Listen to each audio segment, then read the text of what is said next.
এই জন্য আমি টাকা পয়সা ইনকাম করে আমরা সবাই একসঙ্গে থাকবো এই স্বপ্ন দেখছিলাম মা। কিন্তু আমি টাকা ইনকাম করতেছে তোমাদের সময় দিতে পারিনি মা।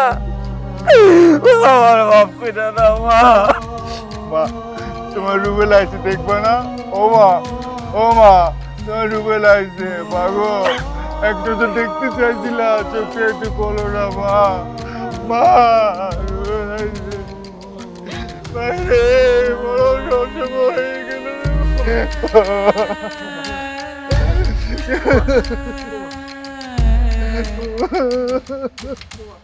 মা গো, মা, মা।